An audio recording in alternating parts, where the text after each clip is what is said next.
Hello everyone. So in today's lecture we are going to talk about one very important concept, that is the constant motion, right? So it is very important part of the mechanics. जब भी आप mechanics के अच्छे question को solve करते हो, whether it is from Newton's laws of motion और rotational motion हो या सिंपल हार्मोनिक मोशन हो, ऑलमोस्ट इन एवरी टॉपिक इस कांस्टेंट मोशन की हमें एप्लीकेशन करनी होती है, राइट? सो बेसिकली इस लेक्चर में हम सीखने वाले हैं कि कांस्टेंट मोशन से रिलेटेड कितने डिफरेंट टाइप्स के सिचुएशन हो सकते हैं, उनके क्वेश्चन को कैसे डील करना है इन डिफरेंट सिचुएशन, और क्या क्या डिफरेंट वेरिएशन हो सकते हैं, राइट? तो ये सारी बातें हम करने वाले हैं इस लेक्चर में, right? So basically constant motion का मतलब क्या हुआ? when we are going to discuss about the constant motion, इसका मतलब क्या हुआ? तो इसका मतलब वेरी सिंपल, आप ऐसे समझिए, इस कांस्टेंट वर्ड से आप समझिए कि डे टू डे लाइफ में भी हम इस कांस्टेंट वर्ड का यूज करते हैं। कांस्टेंट का मतलब क्या होता है? कांस्टेंट मतलब कुछ ना कुछ रिस्ट्रिक्शन है। तो ऐसी मोशन जो रिस्ट्रिक्टेड हो, which is not free to move, particle जहां पे मूव करने के लिए फ्री ना हो, उस पर कुछ ना कुछ रिस्ट्रिक्शन हो, उसकी मोशन पे कुछ रिस्ट्रिक्शन हो, राइट? तो ऐसे मोशन को क्या बोलते हैं? Constant motion, restricted motion. So basically this constant motion we can also understand as restricted motion. Restricted motion, restricted motion, right? इसका मतलब वो particle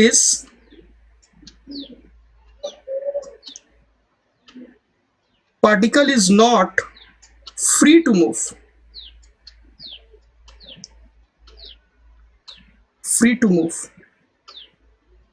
the motion of particle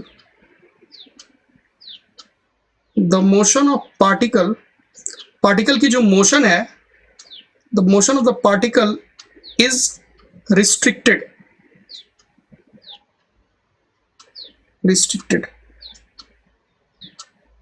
particle की मोशन रिस्ट्रिक्टेड हो। अब इसके कुछ एग्जांपल्स देखते हैं, इसका मतलब हुआ क्या basically. For example let's say मैं कुछ ऐसा एक सिस्टम लेता हूं, आप ऐसा लेट्स से हमारे पास कुछ ऐसे दो ब्लॉक्स आपस में कनेक्टेड है स्ट्रिंग से, राइट? और लेट्स से इस ब्लॉक को मैं कुछ ब्लॉक ए बोलता हूं और इस ब्लॉक को कुछ ब्लॉक बी बोलता हूं, राइट? सो लेट्स से अगर ये वाला ब्लॉक इधर जा रहा है 10 मीटर पर सेकेंड से, राइट? तो आप बता सकते हैं इस ब्लॉक की वेलोसिटी कितनी होगी? इस ब्लॉक की वेलोसिटी कितनी होगी? ऑफ कोर्स इसकी वेलोसिटी 10 मीटर पर सेकेंड ही होनी है, राइट? अगर ये वाला ब्लॉक 10 मीटर पर सेकेंड से जा रहा है तो ब्लॉक ए की वेलोसिटी 10 मीटर पर सेकेंड होनी है। So velocity of block A 10 metre per second, right? ऐसा हो ही नहीं सकता है कि ब्लॉक ए की वेलोसिटी 10 मीटर से डिफरेंट हो जाए। अगर ऐसा होता है तो दो कंडीशन हो सकती है, या तो ये स्ट्रिंग टूट जाएगा, राइट? अदरवाइज ये स्ट्रिंग स्लैग कर जाएगा, राइट? तो यहां पे हम बोल सकते हैं कि जो ब्लॉक ए है उसकी मोशन है ब्लॉक बी पे डिपेंड कर रही है, और आप ऐसे भी बोल सकते हो कि ब्लॉक ए की जो मोशन है वो ब्लॉक बी पे डिपेंड कर रही है। फॉर एग्जाम्पल अगर आप ब्लॉक ए को कुछ इधर मूव करा दो, राइट? इस ब्लॉक ए को मूव करा दो 5 मीटर पर सेकेंड से, राइट? तो ब्लॉक बी भी इधर 5 मीटर पर सेकेंड से मूव करेगा, राइट? यानी कि ब्लॉक बी की जो मोशन है, ब्लॉक बी की जो वेलोसिटी है, ब्लॉक बी की जो डिस्प्लेसमेंट है, ब्लॉक बी की जो एक्सेलरेशन है, it is depending on the velocity, displacement and the acceleration of block A. So basically what we can say here, हम यहाँ पे बोल सकते हैं कि ये जो दोनों ब्लॉक है इनकी मोशन एक दूसरे पे डिपेंड कर रही है। ये कितना मूव करेंगे, इनकी डिस्प्लेसमेंट कितनी होगी, इनकी वेलोसिटी कितनी होगी, इनकी एक्सेलरेशन कितनी होगी, ये सारी कुछ एक दूसरे पे डिपेंड कर रही है। तो ऐसे मोशन को क्या बोलते हैं? ऐसे मोशन को बोलते हैं कांस्टेंट मोशन और restricted motion, right? So basically this is the constant motion. और यहाँ पे रिलेशन क्या हुआ? यहाँ पे रिलेशन ये हुआ, राइट, कि दोनों की डिस्प्लेसमेंट सेम होगी, दोनों की वेलोसिटी सेम होगी, दोनों की एक्सेलरेशन सेम होगी। सो ऐसे रिलेशन को यहाँ पे हम बोलेंगे कि जो डिस्प्लेसमेंट ए की होगी, राइट, वही डिस्प्लेसमेंट बी की होगी, जो वेलोसिटी ए की होगी वही वेलोसिटी बी की होगी, जो एक्सेलरेशन ए की होगी वही एक्सेलरेशन बी की होगी, राइट? सो बेसिकली ऐसे रिलेशंस, ये सारे जो रिलेशन है ना, ऐसे रिलेशन को बोलते हैं constant relation. This relation is called as constraint relation. ये जो रिलेशन है इसे हम बोलते हैं कांस्टेंट रिलेशन, यानी कि the relation between the velocities, the relation between the displacements, the relation between the accelerations, between the connected bodies, जो बॉडीज आपस में कनेक्टेड है, राइट, उनके आप डिस्प्लेसमेंट के बीच में रिलेशन निकाल दो, वो किस तरीके से रिलेटेड है, उनकी वेलोसिटी के बीच में रिलेशन निकाल दो, वो किस तरीके से रिलेटेड है, उनके एक्सेलरेशन के बीच में रिलेशन निकाल दो, वो कैसे कनेक्टेड है। तो ये सारे जो रिलेशंस है इन्हीं को बोलते हैं हम कांस्टेंट रिलेशन। सो बेसिकली इस टॉपिक में हम क्या पढ़ने वाले हैं, इस टॉपिक में हम ऐसे रिलेशंस को कैसे फाइंड आउट करते हैं, वो सारे आइडियाज, वो सारे कॉन्सेप्ट्स को हम इस टॉपिक में डील करने वाले हैं। लेकिन उससे पहले कुछ जो इंपॉर्टेंट पॉइंट्स हैं वो हमें ध्यान में रखना है कि जो भी हम अपने कोर्स में कांस्टेंट रिलेशन पढ़ते हैं, राइट, उसके लिए there are certain important points that you have to consider. तो वो सारे पॉइंट्स क्या हैं, हम पहले उन पॉइंट्स को डिस्कस कर लेते हैं। So important points,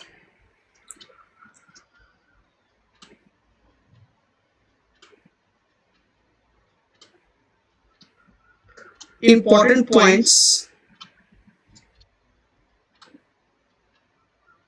right, and these points are valid throughout our course, right, हमारे पूरे कोर्स में ये पॉइंट्स वैलिड है।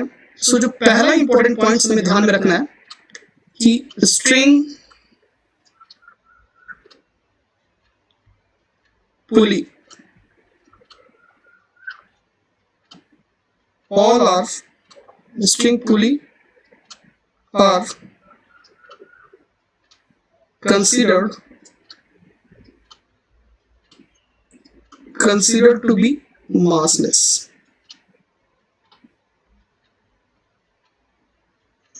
राइट। स्ट्रिंग्स को और पुलिस को हम जनरली कंसीडर करते हैं मासलेस, हम ये ज्यूम करते हैं उनकी कुछ मास है नहीं, right. String is considered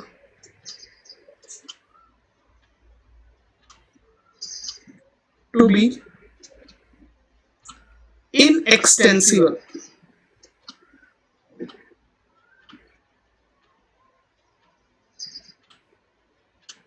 string is considered to be inextensible। Inextensible का मतलब क्या हुआ, इनएक्सटेंसिबल का मतलब हुआ आप स्ट्रिंग की जो लेंथ है उसको, स्ट्रिंग की लेंथ को उसको आप एक्सटेंड नहीं कर सकते हो, उसको कम ज्यादा नहीं कर सकते हो, उसकी लेंथ कांस्टेंट है। इसका मतलब ये हुआ बेसिकली आप ऐसे समझ सकते हो कि the length of the string, length of the string, length of the string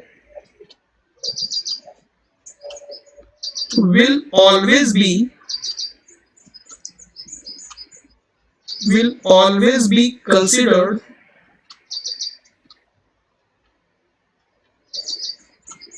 to be constant,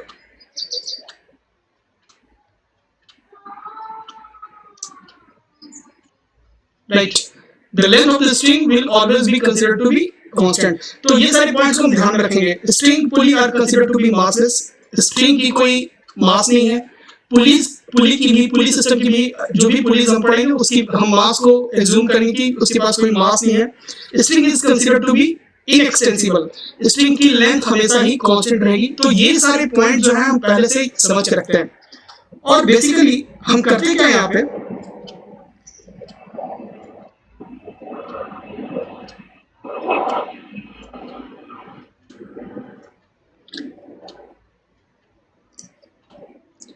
in constraint relation, basically we try to find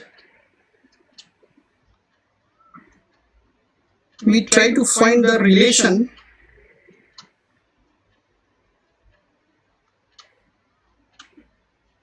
between displacement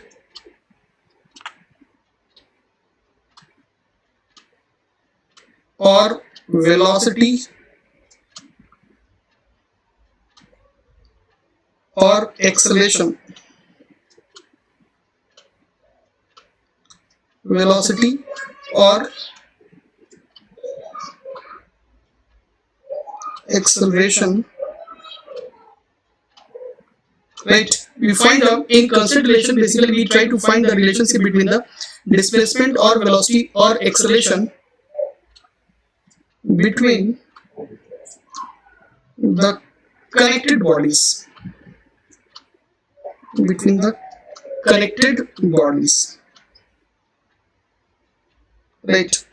so basically हम क्या करते हैं, जो भी कनेक्टेड बॉडीज हैं सिस्टम में, एक दूसरे से जो कनेक्टेड है, राइट, उनके बीच में, उनकी डिस्प्लेसमेंट के बीच में क्या रिलेशन है, उनके वेलोसिटीज के बीच में क्या रिलेशन है, उनके एक्सेलरेशन के बीच में क्या रिलेशन है, तो ये सारे रिलेशंस को हम फाइंड आउट करने की कोशिश करते हैं using the different techniques.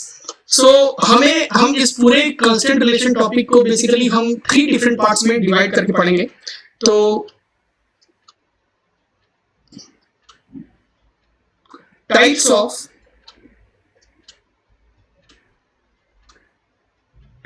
of constraint relation, right?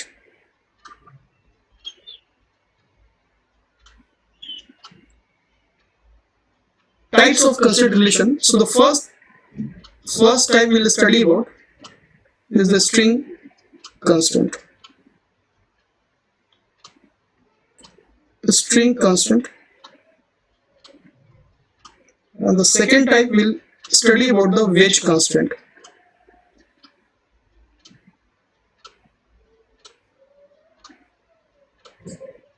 Wedge constant, and the third variety will study about the mixed type of problem.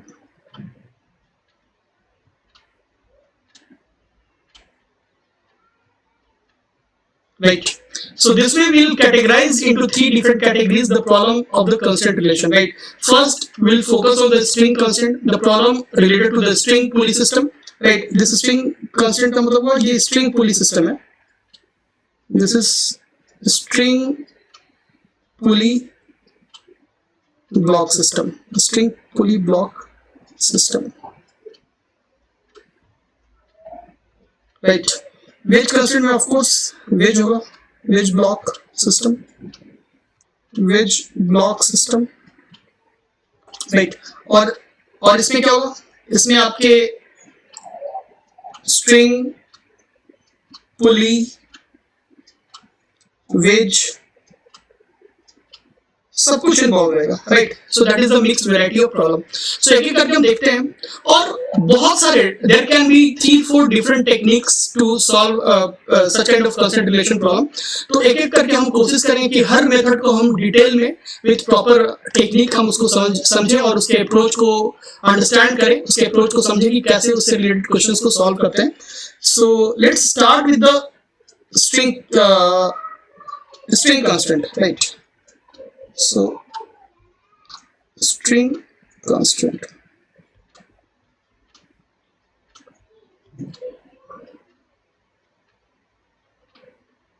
so string constant से रिलेटेड क्वेश्चन को देखते हैं, कैसे इसे डील करते हैं।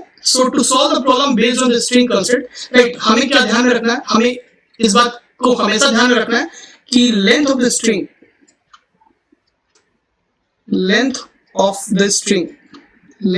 string is always constant,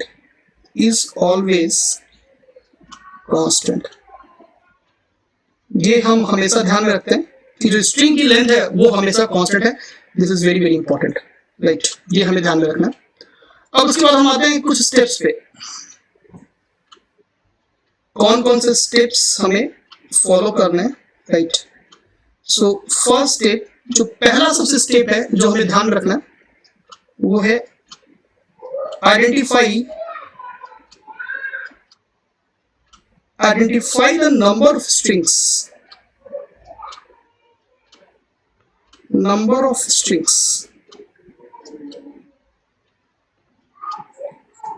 identify the number of strings. सबसे पहले आप क्या करो, जब भी आपको सॉल्व करना है स्ट्रिंग कंसेप्ट रिलेटेड प्रॉब्लम्स को, so the first step that we are going to do is identify the number of strings.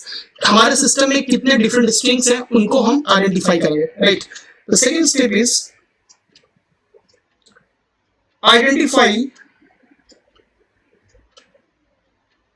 identify the movable bodies,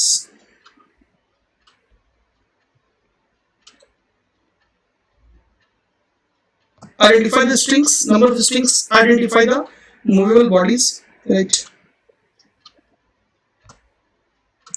Divide the string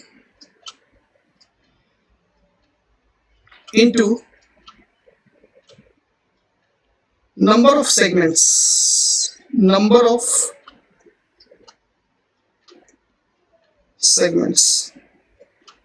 right. आप स्ट्रिंग को डिवाइड करो number of segments में, वो क्या होता है हम आगे चल के एग्जांपल के थ्रू देखेंगे, right. Next step is give some displacement,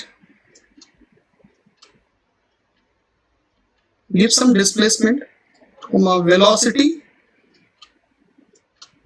or acceleration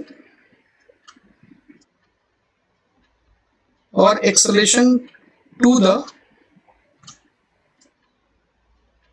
movable bodies,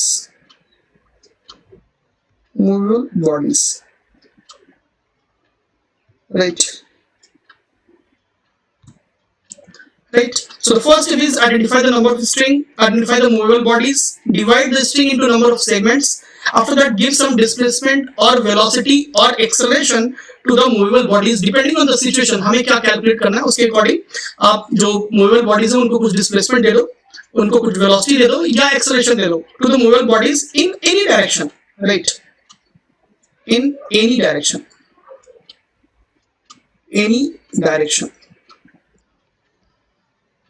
right आप किसी भी डायरेक्शन में एज्यूम कर लो, अगर आपने गलत डायरेक्शन एज्यूम किया तो mathematics is going to take care of that और उसके अकॉर्डिंग साइन में आप प्रॉपर आंसर आएगा प्रॉपर साइन के साथ, राइट।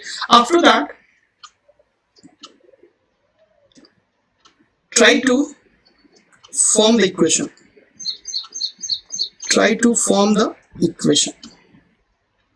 उसके बाद आप इक्वेशन को फॉर्म करो and get the constant relation, get the constant relation,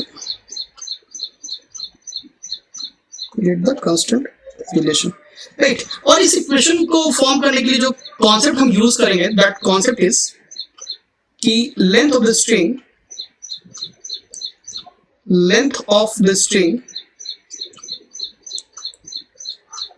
string always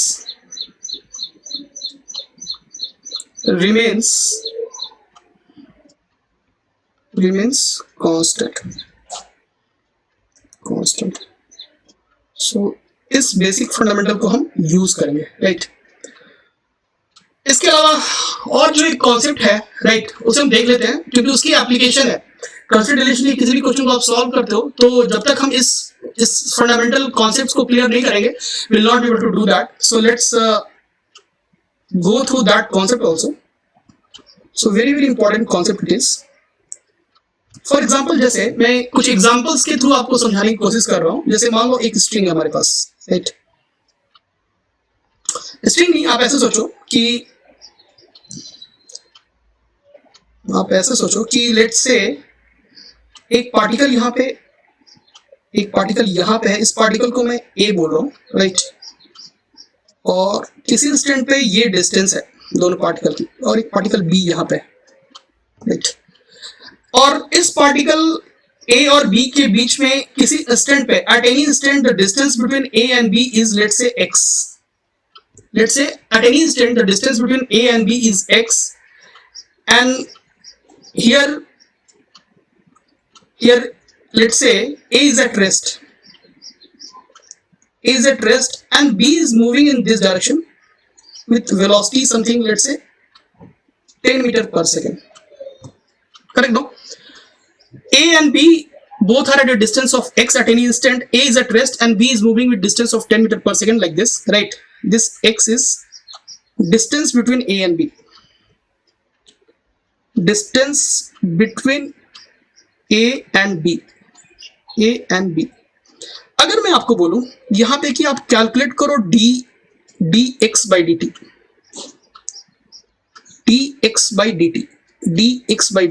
correct no? Let's इसे मैं कुछ v भी बोलता हूं, dx by dt. dx by dt का एक्चुअली मतलब क्या हुआ यहाँ पे, आप एक्चुअली यहाँ पे जिस तरीके से हमें अपने प्रॉब्लम्स में रिक्वायर्ड है, right, constant relation find out करने के लिए जो अप्रोच हमें चाहिए, जिस अप्रोच की जरूरत है, हम बिल्कुल उसके अकॉर्डिंग अपने कॉन्सेप्ट को यहाँ पे बिल्डअप करेंगे, right.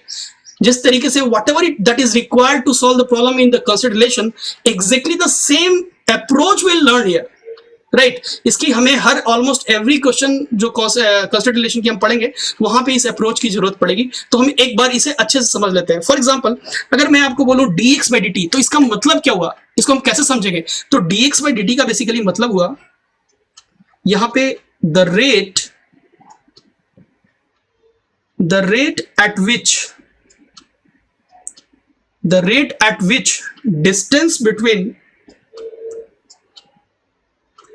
distance between A and B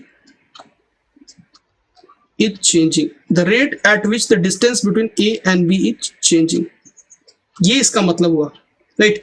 so basically dx by dt, इसकी जो वैल्यू होगी, अब आप ऐसे देखो, dx by dt is the rate at which the distance between A and B is changing. तो अब देखो B क्या कर रहा है, B तो दूर जा रहा है ना, ए को आप भूल जाओ, कैसे इसे सॉल्व करते हैं, कैसे इसको याद रखते हैं, आप ये समझो। जब आप बी के बारे में सोच रहे हो तो ए के बारे में भूल जाओ, ए को सोचो ए रेस्ट में है, ए की कुछ मोशन नहीं हो रही है। और जब आप बी के बारे में सोचोगे तो जब आप बी के बारे में सोच रहे हो तो ए को भूल जाओ, और जब आप ए के बारे में सोच रहे हो तो बी को भूल जाओ। For example dx by dt, अभी मैं बी के बारे में सोच रहा हूं, बी के बारे में जब मैं सोच रहा हूं तो ए को मैं भूल जाऊंगा, मैं सोचूंगा ए रेस्ट पे है, ओके। बी जा रहा है, ए से दूर जा रहा है ना, बी ए से दूर जा रहा है, यानी कि क्या कर रहा है, दोनों के बीच की डिस्टेंस को ये इंक्रीज करा रहा है, डिस्टेंस को इंक्रीज करा रहा है, डिस्टेंस दोनों के बीच इंक्रीज कर रही हो बी के कारण। सो यहां पे क्या लिखोगे, आप लिखोगे प्लस वीवी, ठीक है। अब ए के बारे में सोचेंगे, now will think about A, when will think about A will forget about B, B के बारे में हम भूल जाता है। सो ए क्या कर रहा है, ए तो रेस्ट में है, so because of A distance ना दोनों के बीच में इंक्रीज कर रही है ना डिक्रीज कर रही है, यानी कि यहां पे क्या लिखेंगे, यहां पे 0 लिखेंगे, राइट। यानी कि dx by dt यहां पे जो हुआ वो हुआ vb and which is equal to 10 metre per second, right. और ये क्या आ रहा है, ये पॉजिटिव आ रहा है, ये पॉजिटिव आ रहा है, इसका मतलब क्या हुआ, दोनों के बीच में डिस्टेंस जो है वो इंक्रीज हो रही है at a rate of 10 metre in 1 second, right.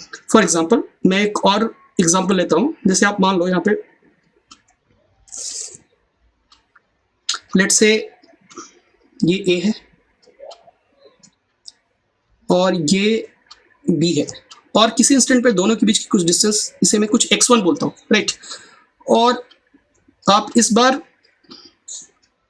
b को कुछ इधर मूव करा दो, लेट्स से ये जा रहा है 10 मीटर पर सेकंड से, और a कुछ इधर जा रहा है 20 मीटर पर सेकंड से, राइट। अब हमें कैलकुलेट करना है dx1 by dt, dx1 divided by dt। तो बिल्कुल जैसा हमने अभी डिस्कस किया, बिल्कुल the same approach will follow. When will think about b will forget about a, when will think about a will forget about b. So dx1 by dt, what is dx1 by dt? Dx1 by dt is basically the rate at which the distance between a and b is changing, right? So now we'll think about b. अब b के बारे में सोच रहे हो, a को भूल जाओ, a को बिल्कुल भूल जाओ। अब देखो b क्या कर रहा है, b जा रहा है a की तरफ ना, b a की तरफ जा रहा है, यानी कि b की वजह से क्या हो रहा है, डिस्टेंस कम हो रहा है, डिस्टेंस a और b के बीच में कम हो रहा है। अगर डिस्टेंस कम हो रहा है तो आप क्या लिखोगे, -10। So we'll write here -10, right? Now we'll think about a. When we'll think about a, we'll forget about b. तो b के बारे में छोड़ देते हैं, b के बारे में हम बिल्कुल नहीं सोचेंगे। We'll think about a. तो b को आप कवर कर लो और जस्ट a के बारे में सोचो कि a क्या कर रहा है। तो a जा रहा है b की तरफ जा रहा है, a b की तरफ जा रहा है। So a is moving towards b. a जब b की तरफ जा रहा है, इसका मतलब दोनों के बीच में डिस्टेंस क्या हो रही है, दोनों के बीच में डिस्टेंस कम हो रही है। ये डिस्टेंस को कम कर रहा है, डिस्टेंस को कम कर रहा है, यानी आप क्या लिखोगे, minus. So will write here -20। So it is coming out to be -30 metre per second. अब यहां पे देखो, दोनों के बीच में जो rate of change of distance है वो है 30 मीटर। ए और बी के बीच में जो डिस्टेंस चेंज हो रही है वो 30 मीटर चेंज हो रही है इन 1 सेकेंड। और माइनस साइन क्या बता रहा है, माइनस साइन ये बता रहा है कि दोनों के बीच में जो डिस्टेंस है वो घट रही है। किस रेट से घट रही है, सो 30 मीटर इन 1 सेकेंड, राइट। और वो बिल्कुल सही भी है, क्योंकि ए और बी दोनों एक दूसरे की तरफ आ रहे हैं, तो दोनों के बीच में जो डिस्टेंस है वो कम हो रही है। फॉर एग्जाम्पल, मैं एक और क्वेश्चन लेता हूं यहाँ पे, जैसे आप मान लो कुछ ऐसी सिचुएशन है, ये ए है, राइट, और ये बी है। बी को कुछ मैं ऐसे मूव करा रहा हूं, लेट्स से बी को मैंने कुछ इधर वेलोसिटी दे दिया, ये 20 मीटर पर सेकेंड, ये वाली एंगल कुछ 37 डिग्री है, और ए मान लो ए की कुछ वेलोसिटी हमने कुछ ऐसी दे दी, राइट, ये 30 मीटर पर सेकेंड और ये कुछ 37 डिग्री, और एट एनी इंस्टेंट मान लो कि ए और बी के बीच में डिस्टेंस है x2, राइट। हमें क्या कैलकुलेट करना है, हमें कैलकुलेट करना है यहां पे dx2 by dt, dx2 by dt, right, dx2 by dt। अब dx2 बाई dt क्या है, dx2 by dt is the rate at which the distance between a and b changing, distance, the rate at which the distance between a and b changing, that is dx2 by dt। तो इस case में आप क्या करोगे, सबसे पहले हम क्या करेंगे, इसकी वेलोसिटी को हम रिजॉल्व करेंगे। So will resolve this velocity into two components, will resolve this velocity into two components। so 20 का एक कंपोनेंट इधर आएगा, so this component will be 20 cos 37, 20 cos 37, यानी कि 20 cos 37, cos 37 ये कितना हुआ, 20 into cos 37 4 by 5, 4 by 5, so 16 metre per second, 16, यानी कि ये जो वेलोसिटी आ गई 16 मीटर पर सेकेंड, और ये जो वेलोसिटी आ गई 20 sin 37, 20 sin 37 का मतलब क्या हुआ, 20 into sin 37, sin 37 is 3 by 5, right, so 20 into 3 by 5, so 5 4 12 meter per second, so this is 12 meter per second, right। वैसे ही 30 मीटर पर सेकंड को एक बार रिजॉल्व कर सकते हैं। सो ये हो गया 30 cos 37, 30 cos 37, 30 cos 37 का मतलब क्या हुआ, 30 cos 37 4 by 5, यानी कि आपका हो गया 5 6 into 4 24 मीटर पर सेकेंड, यानी कि ये जो वेलोसिटी इधर आ गई 24 मीटर पर सेकेंड। वैसे ही हम एक बार इसको ये इस डायरेक्शन में भी रिजॉल्व कर लेंगे। So that will B 30 sin 37, 30 sin 37 का मतलब क्या हुआ, 30 into 3 by 5, यानी कि 30 into 3 by 5, so 30 into 3 by 5, तो ये आपका कुछ हुआ 18 metre per second, 18 metre per second, यानी कि this velocity is 18 metre per second, right. अब dx1 by dt है, तो इस लाइन के long dx2 by dt is the rate at which this distance is changing. तो हमें बेसिकली क्या मतलब है, हमें तो बेसिकली मतलब है वेलोसिटी जो इस लाइन के लॉन्ग है, क्योंकि the velocity which is along the x2, along this x2, that velocity is only responsible to increase or decrease the distance between a and b। तो जब हम यहाँ पे लिखेंगे dx2 by dt, तो हम वेलोसिटी जो x2 लाइन के अलोंग है उस वेलोसिटी के बारे में सोचेंगे। तो अब b के बारे में सोचते हैं, राइट। b के बारे में जब सोचेंगे तो विल फॉरगेट अबाउट a। अब b को देखो क्या कर रहा है, b की वेलोसिटी जो है वो इस लाइन के along the line joining a and b, उस लाइन के अलोंग वेलोसिटी कितनी है 16, और ये 16 क्या कर रहा है, डिस्टेंस को इंक्रीज कर रहा है, ए और बी की इंक्रीज कर रहा है। तो आप क्या लिखोगे, आप लिखोगे +16, ठीक है। अब ए के बारे में सोचो, जब ए के बारे में सोचेंगे तो will forget about B, right. तो बी को भूल जाओ, बी को सोचो कि वो रेस्ट में है, ए के बारे में सोचो। अब ए को सोचो, अब ए क्या कर रहा है, ए बी से दूर जा रहा है 24 से, राइट। ए बी से दूर जा रहा है 24 से, यानी कि डिस्टेंस को बढ़ा रहा है, और अगर डिस्टेंस को बढ़ा रहा है तो क्या लिखेंगे +24, सो +24, right। so dx2 by dt, this is equal to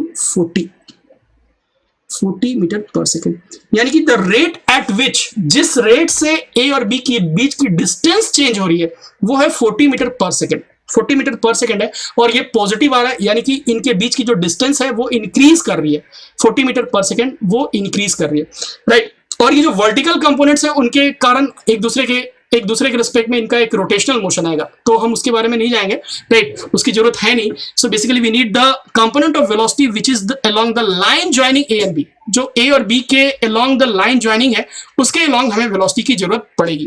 अब आते हैं हम यहाँ पे क्वेश्चन पे, राइट। सो ये तो बेसिक फंडामेंटल है जिसकी जरूरत पड़ेगी almost in every problem of this constant relation। so let's now start with some numericals here, right। so let's say example 1। तो सबसे पहले हम क्या करते हैं, एक बेसिक सा एग्जांपल लेते हैं, राइट, और देखते हैं कि कैसे प्रॉब्लम को अप्रोच करेंगे। सो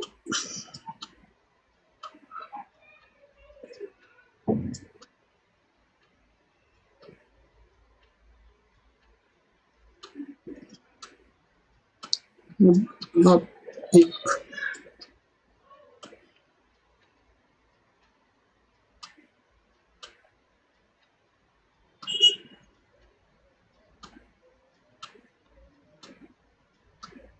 right.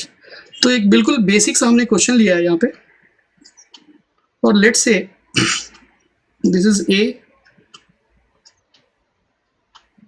This is A, this is block B, correct no? और ये ब्लॉक हमारे पास है, हमें यहाँ पे क्या चाहिए, हमें कांस्टेंट रिलेशन चाहिए, हमें चाहिए ए और बी की find relation between velocity and acceleration between A and B, right? ये हमें चाहिए, हमें ए और बी के बीच में जो वेलोसिटीज है और एक्सेलरेशन है उनके बीच में रिलेशन चाहिए, right? So will follow the steps, जो स्टेप्स हमने पढ़ा हुआ है, जो स्टेप्स, डिफरेंट स्टेप्स हमने यहाँ पे देखिए, हमने कौन कौन से स्टेप्स को फॉलो करना है हमें इस प्रॉब्लम को सॉल्व करने के लिए। So the first thing we have to identify the number of strings, how many strings are there into the system, first will identify that. उसके बाद क्या करेंगे, आइडेंटिफाई द मूवेबल बॉडीज, कितने सारे बॉडीज हैं जो मूव कर रहे हैं, divide the strings into number of segments, string को आप डिवाइड करो नंबर ऑफ सेगमेंट्स में। उसके बाद गिव सम डिस्प्लेसमेंट, वेलोसिटी और acceleration to the movable bodies in any direction, जो भी डायरेक्शन आप चाहो उस डायरेक्शन में दे दो। उसके बाद try to form the equation and get the constant relation. और इक्वेशन कैसे फॉर्म करोगे, using the fundamental, using the concept that the length of the string always remains constant. ठीक है, तो सॉल्व करते हैं। तो हम सबसे पहले क्या करेंगे, यहाँ पे आइडेंटिफाई करेंगे how many different strings are there. तो यहाँ पे देख लो, एक ही स्ट्रिंग है, यही स्ट्रिंग है हमारे पास ना, ये वाली स्ट्रिंग है, सिर्फ एक ही स्ट्रिंग है, सिस्टम है हमारे पास, एक ही स्ट्रिंग है, राइट? यानी कि एक ही इक्वेशन, जितने नंबर ऑफ स्ट्रिंग्स होंगे उतने डिफरेंट इक्वेशंस हमें फॉर्म करना है। So here we have one string, so will form one equation. उसके बाद क्या करोगे आप, हमने डिसाइड कर लिया वन स्ट्रिंग है। उसके बाद identify the movable bodies, movable bodies, तो एक तो बॉडी ये है और दूसरी बॉडी ये है। सो हमारे पास दो मूवेबल बॉडीज है, ठीक है? आप दोनों को कुछ वेलोसिटी दे दो, ये नेक्स्ट स्टेप है। तो लेट्स से हमने ए को दे दिया कुछ वेलोसिटी इधर, इसे मैं कुछ v1 बोल रहा हूं, और बी को हमने कुछ वेलोसिटी इधर दे दिया, राइट? बी को हमने कुछ वेलोसिटी इधर दे दिया, इसे कुछ मैं v2 बोल रहा हूं। उसके बाद क्या है, हमने स्ट्रिंग्स, हमने कितने स्ट्रिंग्स है सिस्टम में उसको आइडेंटिफाई किया, कौन कौन से मूवेबल बॉडीज हैं उसको आइडेंटिफाई किया, मूवेबल बॉडीज को कुछ वेलोसिटी दिया। उसके बाद डिवाइड द स्ट्रिंग को डिवाइड करो इनटू नंबर ऑफ सेगमेंट्स। तो यहाँ पे देखो, इस स्ट्रिंग को हम दो सेगमेंट्स में डिवाइड करेंगे, राइट? एक तो सेगमेंट आपका ये वाला हो गया, यहाँ से यहाँ तक, इस सेगमेंट की लेंथ कुछ मैं x1 बोल रहा हूँ, यहाँ से यहाँ तक, यहाँ से यहाँ तक ये आपका हो गया x1, और ये वाली जो लेंथ है इसे मैं कुछ x2 बोल रहा हूँ, और एक ये वाली लेंथ है, राइट? ये पूरी लेंथ ऑफ द स्ट्रिंग हो जाएगी यहाँ से यहाँ तक, इसे कुछ मैं x0 बोल रहा हूँ, करेक्ट नो?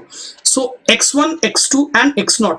तो यहाँ पे आप देख सकते हो ये x1 plus x2 plus x0, actually x1 plus x2 plus x0 is nothing but this the length of this string, length of this string. और जो एक बहुत ही इंपॉर्टेंट पॉइंट है जो आपको ध्यान में रखना है, आप कैसे x1 को आप कैसे समझोगे, x1 बेसिकली है क्या, व्हाट इज दिस x1? ये x1 जो है इसे हम याद रखेंगे, this is the distance between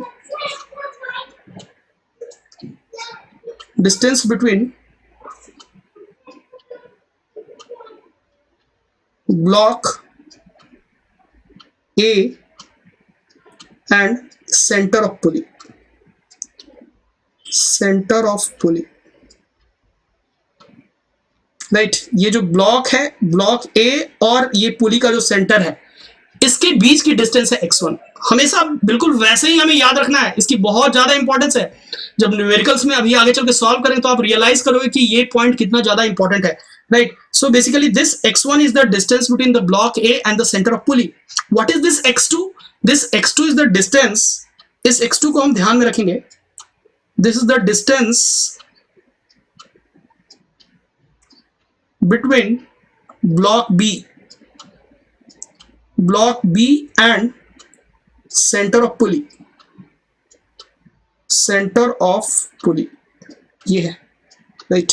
so ये x2 है पुली के सेंटर से लेके इस ब्लॉक की distance, right. So this is this x2, ये वाली डिस्टेंस x2 है, फाइन। तो अब यहां पे आप ये देखो, हमने एक इक्वेशन बनाया x1 plus x2 plus x0 is equal to l, right, and that is the length of the string. और हमें तो पता है कि length of the string is always constant. After that what we are going to do, we are differentiating both side with respect to time. So if you differentiate both side with respect to time, so dx1 by dt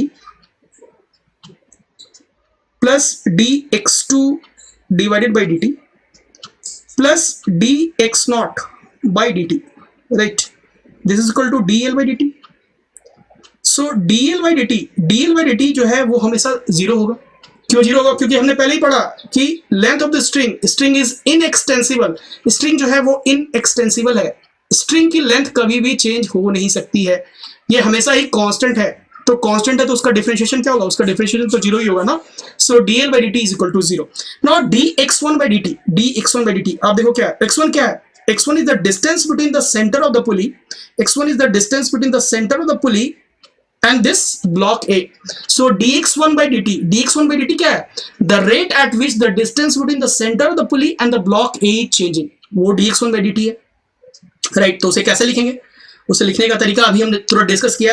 तो आप देख लो, सबसे पहले आप क्या ए को भी देखो और सेंटर ऑफ द पुली को भी ऑब्जर्व करो। तो जब हम ए के बारे में ऑब्जर्व करेंगे, will forget about the centre of pulley, and when will think about the centre of pulley, will forget about A. तो सबसे पहले हम ए के बारे में सोचते हैं।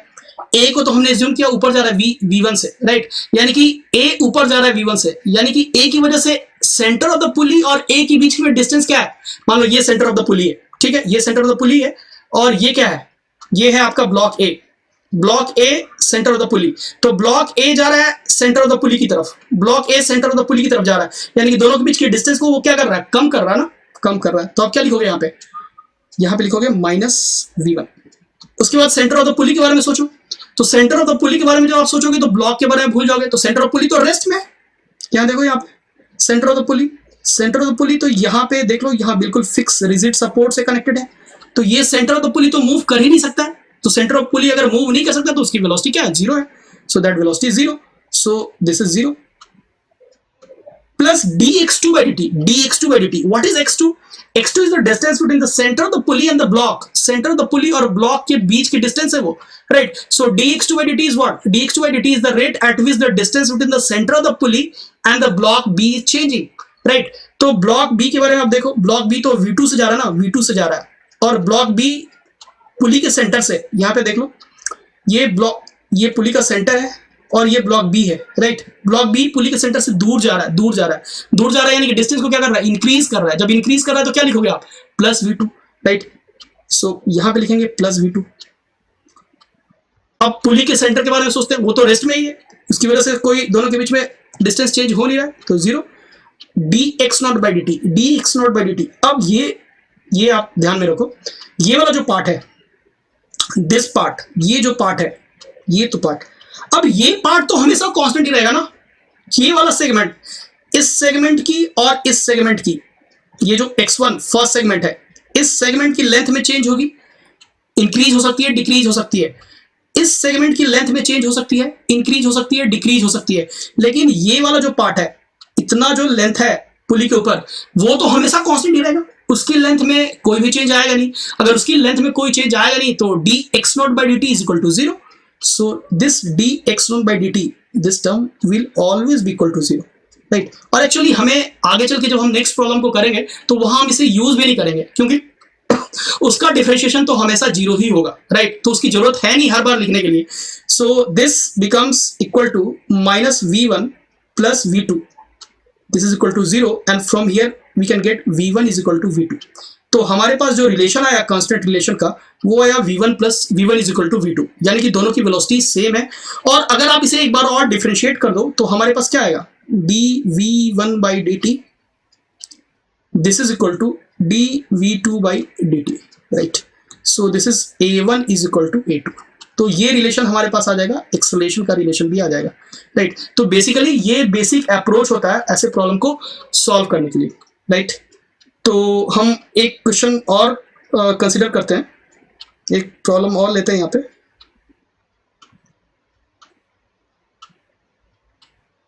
Example 2,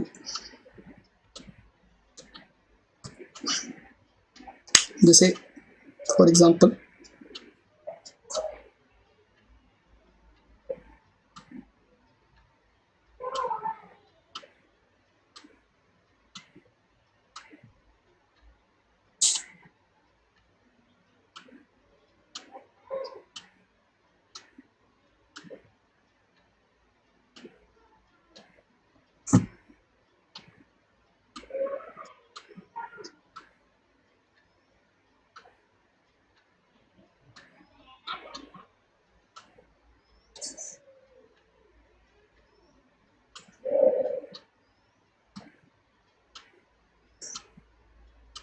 right, so into this problem we have, let's say this is block A, this is block B, right, ये आपका पुली 1 हो गया और let's say this is pulley 2. into this question it is given कि ये वाली जो ब्लॉक B है ये ऊपर जा रही है 2 मीटर पर सेकेंड से, 2 मीटर पर सेकेंड से ये ऊपर जा रही है. तो हमें क्या करना है, हमें कैलकुलेट करना है, calculate velocity of block A block की वेलोसिटी हमें कैलकुलेट करनी, calculate V A, velocity of block A we have to calculate, right. So solve करते हैं इसे. सो बेसिकली हम इस क्वेश्चन को 2 डिफरेंट टेक्निक से पहले सॉल्व करेंगे, right. So first will see approach 1, method 1. जो भी अप्रोच आपको आसान लगे आप उस अप्रोच को फॉलो कर सकते हो. तो सबसे पहले क्या, सबसे जो पहला काम करेंगे, identify the number of strings, number of independent strings. कितने स्ट्रिंग है आप यहाँ पे देख लो. यहाँ से स्ट्रिंग लेट से यहाँ से ऐसे ऐसे स्टार्ट हो रहा है, ये यानी कि एक ही स्ट्रिंग है. We have one string, one string is one equation will form, for each string will form one equation. तो हमारे पास सिर्फ एक ही स्ट्रिंग है तो हम बस एक ही इक्वेशन को फॉर्म करेंगे, ठीक है. ओके, उसके बाद क्या करेंगे, स्ट्रिंग्स को डिफरेंट सेगमेंट्स में डिवाइड करेंगे. तो ये एक सेगमेंट हो गया, ये दूसरा सेगमेंट हो गया और ये तीसरा सेगमेंट हो गया. So basically we have 3 different segments. हमने डिवाइड किया 3 सेगमेंट्स, राइट. हर सेगमेंट की आप कुछ लेंथ एज्यूम कर लो. लेट्स से इसकी लेंथ x1, इस सेगमेंट की जो लेंथ है उसे मैं कुछ x1 बोल रहा हूँ, इस सेगमेंट की लेंथ को मैं x2 बोल रहा हूँ और इस सेगमेंट की लेंथ को मैं बोल रहा हूँ x3, राइट.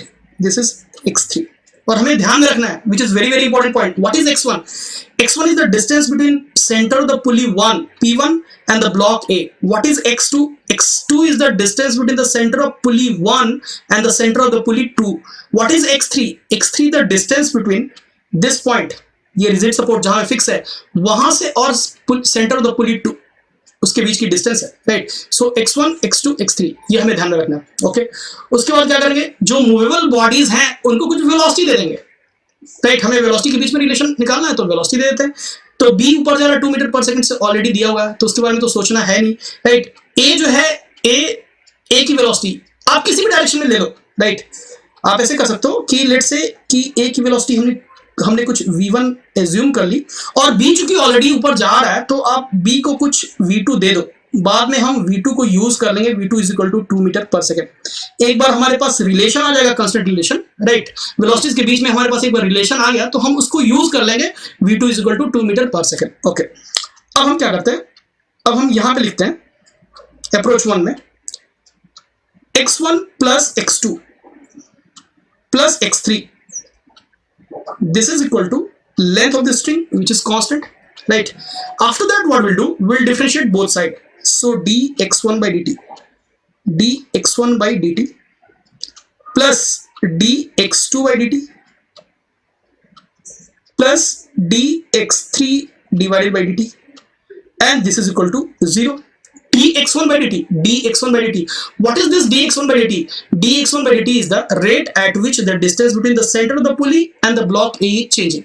अब देखते हैं, A के बारे में सोचते हैं. A के बारे में सोचेंगे तो फिर सेंटर ऑफ द पुली को भूल जाएंगे, राइट. A के बारे में सोच रहे हैं, A नीचे जा रहा है v1 से, जो हमने ज्यूम किया है उसके अकॉर्डिंग इक्वेशन को हम बनाएंगे. A को हमने ज्यूम किया नीचे v1 से, तो A v1 से नीचे जा रहा है, यानी कि because of A the distance between the center of the pulley and the A is increasing. A distance को इंक्रीज करा रहा है, सेंटर ऑफ द पुली और A दोनों के बीच में डिस्टेंस है वो A की मोशन की वजह से क्या हो रही है, इंक्रीज कर रही है. इंक्रीज कर रही है कर रही है, यानी कि आप क्या लिखोगे प्लस V1। तो यहां पे लिखा हमने plus V1। Centre of the पुली ये तो फिक्स है, ये सेंटर पुली का फिक्स है, यहाँ पे रिजिड सपोर्ट से कनेक्टेड है, ये तो मूव कर नहीं रहा है, यानी कि उसकी स्पीड क्या है 0, उसकी वजह से डिस्टेंस में कोई चेंज हो नहीं रहा है, यानी कि 0 plus dx2 by dt, dx2 by dt, dx2 by dt क्या है, dx2 by dt is the rate at which the center of the pulley 1 and the center of the pulley 2 is changing, right? तो centre of the पुली 2 के बारे में सोचते हैं, second वाला जो पुली है उसके सेंटर के बारे में सोचते हैं। अब यहाँ पे देखो आप, ये जो सेकंड वाला पुली है उसकी सेंटर यहाँ पे, उसकी सेंटर यहाँ पे अगर आप ऑब्जर्व करो तो उसकी सेंटर इस ब्लॉक से डायरेक्ट कनेक्टेड है, डायरेक्टली कनेक्टेड है, यानी कि इस ब्लॉक की जो वेलोसिटी होगी, जो वेलोसिटी इस ब्लॉक की होगी वही वेलोसिटी इस पुली, सेकंड वाला जो पुली है उसके सेंटर की होगी, क्योंकि डायरेक्ट कनेक्शन है, बिल्कुल डायरेक्टली कनेक्टेड है सेकंड वाला ब्लॉक सेंटर ऑफ पुली 2 से, राइट। इसका मतलब ये हुआ कि ये जो पुली 2 है इसकी वेलोसिटी भी 2 मीटर पर सेकंड है ऊपर की तरफ, राइट। सो यहां पे हम लिखेंगे, यहां पे dx2 by dt, dx2 by dt, अब dx2 by dt is the rate at which the distance between the center of pulley 1 and the center of pulley 2 is changing। तो सबसे पहले सेंटर ऑफ पुली 2 के बारे में सोचते हैं। सेंटर ऑफ पुली 2 ये ऊपर जा रहा है ना, ऊपर जा रहा है 2 मीटर पर सेकंड से, यानी कि दोनों के बीच की डिस्टेंस को कम कर रहा है, कम कर रहा है P1 और P2 के बीच की डिस्टेंस को, राइट, कम कर रहा है, यानी कि -2। तो यहां पे लिखा हमने -2, राइट। और सेंटर ऑफ पुली 1 तो फिक्स है, तो उसकी वजह से ना डिस्टेंस इंक्रीज हो रही है ना डिक्रीज हो रही है, तो that is 0 plus dx3 by dt, dx3 by dt, x3 is what, x3 क्या है, x3 is the distance between this point, ये जो पॉइंट इस सीलिंग से कनेक्टेड है, और सेंटर ऑफ पुली 2, तो सीलिंग से कनेक्टेड वाला पॉइंट तो क्या है, वो तो रेस्ट में है, ये पॉइंट तो रेस्ट में ही है, ये पॉइंट रेस्ट में है, राइट। और सेंटर ऑफ पुली 2 ये तो ऊपर जा रहा है, सो dx3 by dt, centre of पुली ऊपर जा रहा है 2 मीटर पर सेकंड से, यानी कि ये दोनों पॉइंट्स के बीच की डिस्टेंस को क्या कर रहा है, कम कर रहा है, कम कर रहा है, यानी कि -2, राइट। और सेंटर ऑफ द पुली जो है वो रेस्ट में है, सो दैट इज 0, सो ये 0 हो गया, यानी कि v1 - 4 is equal to 0, so v1 is equal to 4 metre per second. So जो आंसर होगा हमारा वो होगा 4 metre per second, and it is coming with positive sign. Coming with positive sign का मतलब ये हुआ कि जो a की वेलोसिटी हमने एज्यूम की है 4 मीटर पर सेकेंड, जो डायरेक्शन हमने a की वेलोसिटी की एज्यूम की है, that direction is also correct. If we would have assumed the wrong direction, then it will come with the negative sign। अगर आप गलत डायरेक्शन एज्यूम करोगे तो ये नेगेटिव साइन के साथ आएगा, पॉजिटिव साइन के साथ आ रहा है, इसका मतलब ये हुआ कि जो डायरेक्शन आपने एज्यूम किया है दैट डायरेक्शन इज करेक्ट, उसमें कोई प्रॉब्लम है नहीं। तो ये तो हो गया मेथड 1। इस तरीके से आप अप्रोच 1, मेथड 1 का यूज कर सकते हो। जो दूसरा अप्रोच है इसमें, right, that approach is slightly easy, उसे मैं थोड़ा सा इजी कंसिडर करता हूँ, राइट। जैसे मेथड 2 में क्या करते हैं,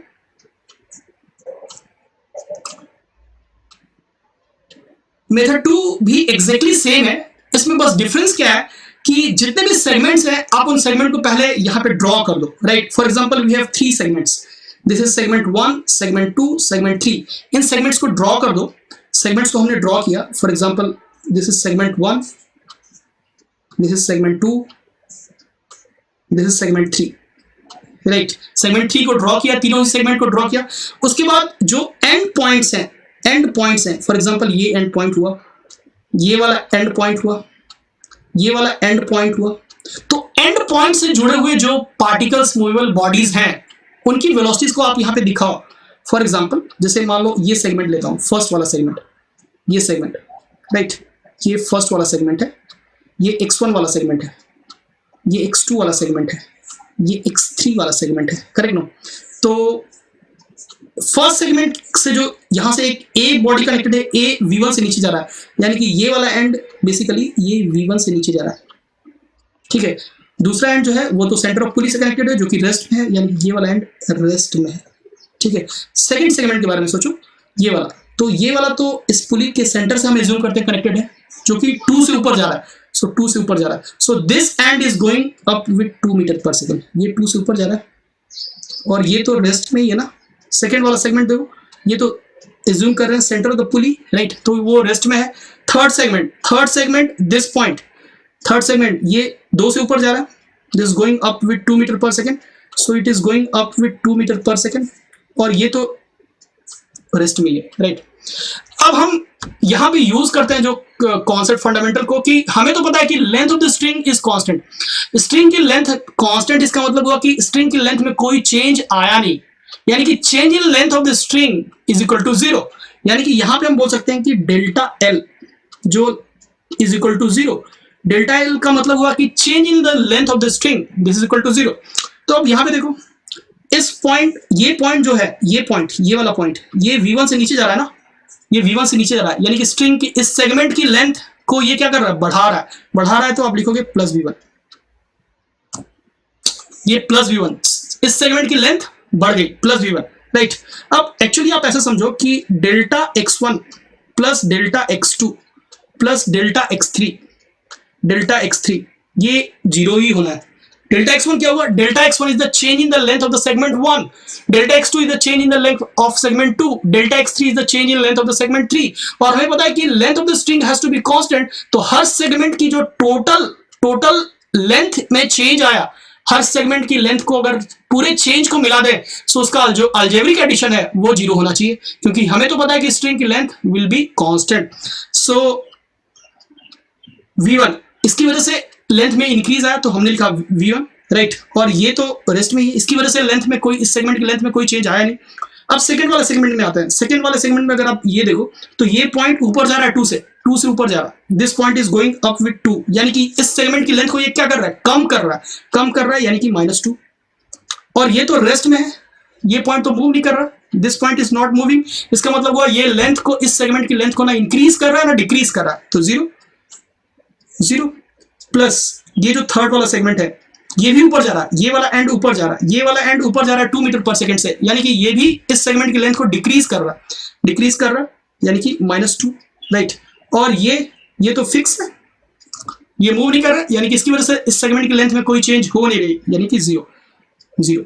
सो this is equal to 0। So v1 is equal to 4 metre per second. So you can see here answer दोनों केस में सेम ही आ रहा है, तो ये भी एक अप्रोच हो सकता है, राइट। एक और मेथड है using the work done by tension, that will discuss later, right. पहले हम इन 2 मेथड्स पे फोकस करते हैं। सो ये हमारा एग्जाम्पल 2 था, हम एक और एग्जाम्पल लेते हैं, example 3।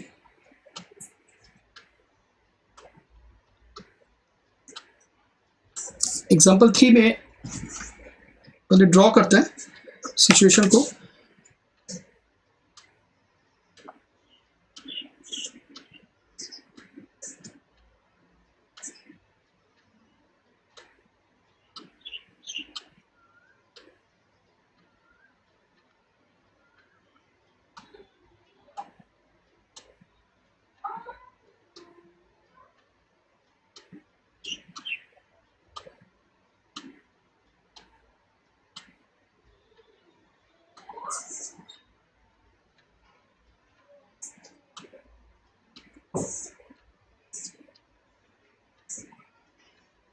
It is given, we have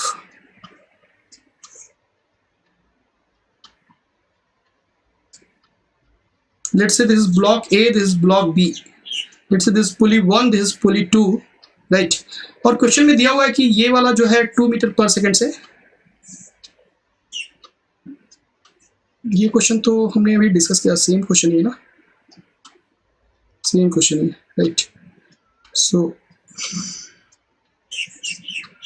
exactly this is the same problem।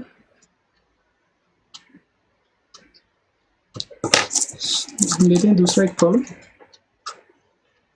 Let's say we have into this problem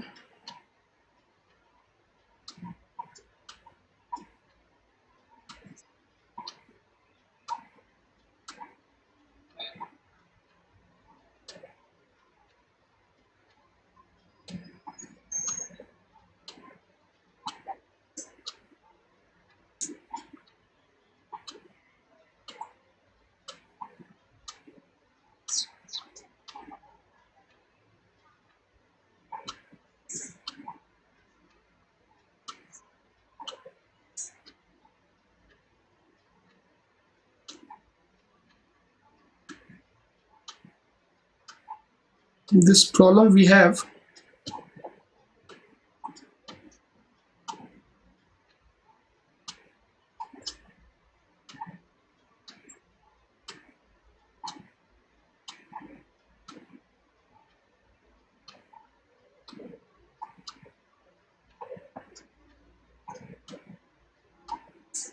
right. So हमारे पास इस प्रॉब्लम में let's say this is block A, this is block B, ये pulley P1, this pulley is P2, this pulley is P3 and this pulley is let's say P4, right?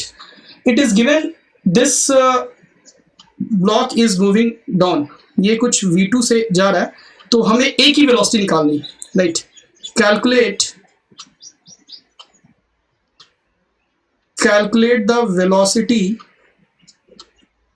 of A, right? So basically A की velocity निकालनी है। तो ये system हमारे पास दिया हुआ है, block B is going down with V2, velocity V2 आप कुछ भी ले लो, लेट्स से इसकी वैल्यू मैं 10 मीटर पर सेकंड ले लेता हूँ। तो ए की वेलोसिटी हमें कैलकुलेट करनी है इस प्रॉब्लम में, राइट? तो सबसे पहले हम क्या करेंगे, सबसे पहले जो हमने कॉन्सेप्ट सीखा हुआ है बिल्कुल उसको फॉलो करेंगे, same approach will do here, right? So using method 1, so first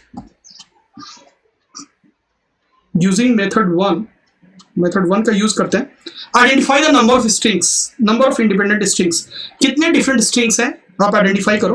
तो एक ही स्ट्रिंग है, राइट? जैसे आप यहाँ पे देख लो, ये स्ट्रिंग यहाँ से इस तरीके से, राइट? पूरे सिस्टम में एक स्ट्रिंग है, यानी कि एक इक्वेशन से हमारा काम चल जाएगा, राइट? उसके बाद क्या करेंगे, divide the number of segments, कितने सारे सेगमेंट है, तो एक सेगमेंट तो ये हुआ, दूसरा सेगमेंट ये हुआ, दूसरा सेगमेंट, तीसरा सेगमेंट ये हुआ, चौथा सेगमेंट ये हुआ और पांचवा सेगमेंट ये हुआ। जो बेसिकली स्ट्रिंग होता है उसको सेगमेंट्स में डिवाइड करते हैं, right? So first segment, second segment, third segment, fourth segment, fifth segment, so total 5 segment. अब पांचों सेगमेंट की कुछ लेंथ एज्यूम कर लो। फॉर एग्जांपल हमने एज्यूम किया यहाँ पे, लेट्स से इस सेगमेंट की लेंथ को मैं कुछ x1 बोल रहा हूँ, राइट? और इस सेगमेंट की लेंथ को x2, ये x2 हो गया। इस सेगमेंट की लेंथ को मैं कुछ x3 बोल रहा हूँ, x3 ये वाली, ये x4, ये x4 और ये x5। और मैं आपको एक बार फिर से याद दिलाता हूं कि x1, x2, x3, x4, x5 basically है क्या, सो दैट कि ये बात आपके बिल्कुल माइंड में फिक्स हो जाए, which is very very important. x1 क्या है? x1 is the distance between the center of the pulley 1 and the block A. What is x2 here? x2 is the distance between the center of pulley 1 and center of the pulley 2. What is x3 here? x3 is the distance between center of pulley 3 and center of pulley 2. What is x4 here? x4 will be considered as the distance between the center of pulley 3 and the center of pulley 4. What is x5? x5 is the distance between this point fixed with rigid support and the center of pulley 4. वो है distance. तो वो हमने segments को divide किया, segments की numbering भी कर दी। उसके बाद क्या करेंगे, जो मूवेबल बॉडीज हैं उनको आइडेंटिफाई करो, उनको कुछ वेलोसिटी दे दो। तो मूवेबल बॉडीज हमारे पास 2 ही हैं, तो हमने उनको आइडेंटिफाई किया और उनको आप किसी भी डायरेक्शन में वेलोसिटी दे दो। तो बी की वेलोसिटी तो दी हुई है 10 मीटर पर सेकंड डाउनवर्ड, उसको हमने V2 बोल दिया, जरूरत पड़ेगी तो V2 का यूज कर लेंगे। ए की वेलोसिटी आप किसी भी डायरेक्शन में ले लो, किसी भी डायरेक्शन में ले लो, जो लोगे वो सब कुछ सही है। अगर आप गलत ले रहे हो तो mathematics is going to take care और वो प्रॉपर साइन के साथ आंसर आएगा, राइट? तो हमने क्या किया, हमने एज्यूम किया कि लेट से ए की वेलोसिटी भी हम लेट से नीचे मान लेते हैं, इसको कुछ V1 मान लेते हैं, V1 एज्यूम कर लेते हैं, देखते हैं कि क्या है। अब उसके बाद क्या करते हैं, स्ट्रिंग कांस्टेंट का यूज करते हैं। हमें तो पता है कि x1 plus x2 plus x3 plus x4 plus x5 and this is the length of the string which is constant. ये तो कांस्टेंट होगी। अब उसके बाद क्या करते हैं, डिफरेंशिएट करते हैं। सो if you differentiate, right, differentiate करते हैं तो ये मिला हमें dx1/dt plus dx2/dt plus dx3/dt plus dx4/dt, right? And this is equal to 0. So dx1/dt, what is dx1/dt? dx1/dt is the rate at which the distance between the center of the pulley 1 and the block A is changing. अब centre of पुली तो fix है, आप यहाँ पे देख लो, ये जो है पुली का सेंटर जो है ये बिल्कुल रिजिड सपोर्ट से कनेक्टेड है, तो ये पुली तो इसको छोड़ के भाग ही नहीं सकता, राइट? सेंटर पुली फिक्स, राइट? ए जो है, ए नीचे जा रहा है V1 से, ए नीचे जा रहा है V1 से, तो इस सेगमेंट की लेंथ को ए क्या कर रहा है, लेंथ को बढ़ा रहा है ना, बिकॉज ऑफ ए डिस्टेंस दोनों के बीच में क्या हो रही है, इंक्रीज कर रही है। पुली 1 के सेंटर और ए के बीच की डिस्टेंस इंक्रीज कर रही है ए की वजह से, यानी कि क्या लिखोगे आप, plus V1, so plus V1, तो हमने लिखा प्लस V1, और पुली रेस्ट में है तो 0 plus dx2 by dt. dx2 by dt is what? dx2 by dt is the rate at which the center of pulley 1 and center of pulley 2 is moving. तो center of pulley 1 तो fix है तो 0 लिखा. center of pulley 2 के बारे में सोचते हैं, वो क्या कर रहा है. center of pulley 2 को अगर आप ध्यान से देखो तो ये जो center of pulley 2 है, ये बिल्कुल डायरेक्टली कनेक्टेड इस ब्लॉक से, इस ब्लॉक से डायरेक्टली कनेक्टेड है. इस पुली 2 का सेंटर इस ब्लॉक से डायरेक्टली कनेक्टेड है. इसका मतलब क्या हुआ कि इसका मतलब ये हुआ कि जो वेलोसिटी ब्लॉक बी लेके मूव कर रहा है, सेम वेलोसिटी इस सेंटर ऑफ पुली 2 की भी होगी. राइट. इसका मतलब सेंटर ऑफ पुली 2 भी नीचे जा रहा है 10 मीटर पर सेकेंड से. राइट. तो यहां पे हम लिखेंगे प्लस V2. प्लस V2 क्यों लिखा? क्योंकि P2 की वजह से, because of velocity of the centre of the pulley 2, distance between P1 and P2 is increasing. Right. वो डिस्टेंस को इंक्रीज करा रहा है तो V2 लिखा. ठीक है. अब आते हैं dx3 by dt. dx3 by dt. x3 क्या है? x3 is the distance between centre of pulley 3 and the centre of pulley 2. Centre of pulley 3 rest में है. आप देख लो यहाँ पे पुली 3 का जो सेंटर है ये तो फिक्स रिजिड सपोर्ट से कनेक्टेड है ना, तो ये तो रेस्ट में है. तो इसकी वजह से तो दोनों के बीच में डिस्टेंस में कोई चेंज होगा नहीं, तो ये 0 प्लस. अब पुली 2 क्या कर रहा है? नीचे जा रहा है. यानी कि उसकी वजह से जो सेंटर ऑफ पुली 3 और सेंटर ऑफ पुली 2 है, दोनों के बीच की डिस्टेंस इंक्रीज कर रही है. डिस्टेंस इंक्रीज कर रही है यानी कि प्लस V2. अब आते हैं dx4 by dt. dx4 by dt क्या है? dx4 by dt is the distance between the centre of pulley 3 and the centre of pulley 4. Centre of पुली 3. अब पुली 3 की सेंटर तो 0 है, रेस्ट में है. पुली 4 के बारे में सोचते हैं. पुली 4 क्या कर रहा है? पुली 4 का सेंटर आप यहां पे देखो, पुली 4 का जो सेंटर है वो इस ब्लॉक से कनेक्टेड है ना, यानी कि जो इस ब्लॉक की वेलोसिटी है वही पुली 4 के सेंटर की वेलोसिटी है. यानी कि पुली 4 के सेंटर की वेलोसिटी कितनी है? ये है 10 मीटर पर सेकेंड ही है. राइट. यानी कि प्लस 10, सॉरी सिंबल्स में डील कर रहे हैं ना, सो प्लस V2. राइट. इसके बाद dx5 by dt भी तो है, so plus dx5 by dt. ये भी तो है, ये भी सेगमेंट है ना, so plus dx5 by dt. dx5 by dt क्या है? x5 क्या है? What is x5? x5 is the distance between this point and the centre of pulley. Right. So dx5 by dt, the rate at which the distance between the this point and the centre of pulley changing. Right. तो ये वाला point तो rest में है ना, ये वाला point आपका रेस्ट में है, ये पॉइंट रेस्ट में है, तो इसकी वजह से तो कोई चेंज होगा नहीं. अब ये सेंटर ऑफ पुली ये नीचे जा रहा है V2 से, यानी कि प्लस V2. सो ये 0 होगा. यानी कि यहाँ पे जो हमारे पास रिलेशन आया वो आया V1 प्लस V2, यानी कि V1 plus 4V2. This is equal to 0. So V1 is equal to minus 4V2, और V2 की वैल्यू हमने कैलकुलेट क्वेश्चन में दिया हुआ पहले से, that is 10 metre. So this is minus 4 into 10, यानी कितना हुआ? Minus 40 metre per second. So the V1 is equal to minus 40 metre per second. अब ये आपका आंसर हुआ. अब यहां पे देखो ये 40 मीटर, माइनस साइन का मतलब क्या हुआ? माइनस साइन का मतलब ये हुआ कि जो डायरेक्शन हमने एज्यूम किया है वो डायरेक्शन गलत है. Right. The direction is wrong. So actually the block A is not going down, the block A is moving up with 40 metre per second. Right. तो ये हमें मैथमेटिक्स जो है वो अपना काम करेगा. आप अगर गलत भी डायरेक्शन लेते हो तो उससे आपका आंसर बिल्कुल अफेक्टेड नहीं होगा. तो ये तो हो गई अप्रोच 1. अब अप्रोच 2 आते हैं. अप्रोच 2 में आते हैं. सो अप्रोच 2 में क्या है? अप्रोच 2 में तो हम क्या करते हैं? हर सेगमेंट्स को ड्रॉ करते हैं ना, हर सेगमेंट्स को. तो हमारे पास टोटल 5 सेगमेंट्स हैं, तो सबको ड्रॉ किया यहाँ पे.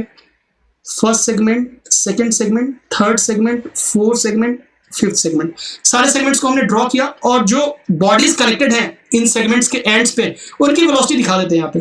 तो जैसे सेगमेंट 1 है, ये पॉइंट ए से कनेक्टेड है V1, यानी कि इस सेगमेंट की इस एंड की वेलोसिटी कितनी है? V1.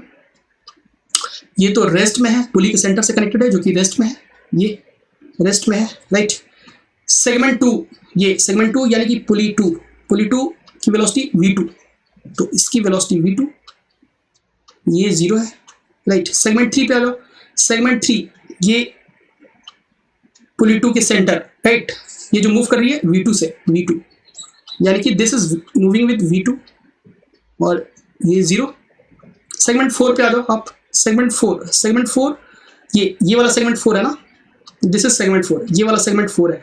तो इस सेगमेंट 4 में ये एंड, ये वाला एंड तो 0 है ना, ये एंड, यानी ऊपर वाला एंड 0 और नीचे वाला एंड कितने से मूव कर रहा है, नीचे वाला एंड तो ये सेंटर ऑफ पुली है ना, ये V2 से मूव कर रहा है, V2 यानी कि ये V2। सेगमेंट 5 में आ जाओ, सेगमेंट 5 में ये सेगमेंट, ये आपका सेगमेंट 5 हुआ ना, इस सेगमेंट 5 तो ये वाला एंड तो 0 है, ये वाला एंड तो मूव ही नहीं कर रहा, तो ये एंड 0 हुआ और ये वाला एंड कितने से, ये एंड मूव कर रहा है V2 से, V2 क्योंकि ये जो हम क्या कंसीडर करते हैं, ये वाली जो है सेगमेंट, ये this segment we consider as the distance between this point and the centre of pulley, और सेंटर ऑफ पुली क्या है, ये V2 से मूव कर रहा है नीचे, यानी कि ये जो हो गई आपकी ये 0 और ये V2 से मूव कर रहा है नीचे की तरफ, और हमें पता है कि total change in length has to be 0, तो इसकी वजह से जो लेंथ में चेंज आया कितना आया, प्लस V1, लेंथ को बढ़ा रहा है प्लस V1, इसकी वजह से जो लेंथ में चेंज आया, इसकी वजह से लेंथ में जो चेंज आया कितना है, प्लस V2, इसकी वजह से लेंथ में प्लस V2, इसकी वजह से प्लस V2 लेंथ को बढ़ा रहा है, इसकी वजह से सेगमेंट की चेंज में length plus V2, so 1 2 3 4 this is equal to 0, 1 2 3 4, right? So total change in length of the segment is equal to 0. So from here we can say V1 is equal to minus 4V2. So V1 is equal to minus 4 into 10, यानी कि minus 40 meter per second. So you can see here also the answer is coming out to be same. So जो भी आप approach follow करो, right, जो भी आप direction assume करो उसके अकॉर्डिंग आप इक्वेशंस को फॉर्म करो, राइट, आपकी आंसर हमेशा सही आएगी। अगर आपने गलत डायरेक्शन एज्यूम किया है तो that will be taken care by mathematics and it will come with proper sign, right. So into the next part of this string constraint will take some more advance level problems, right, and we'll see how to solve, how to approach such kind of problem.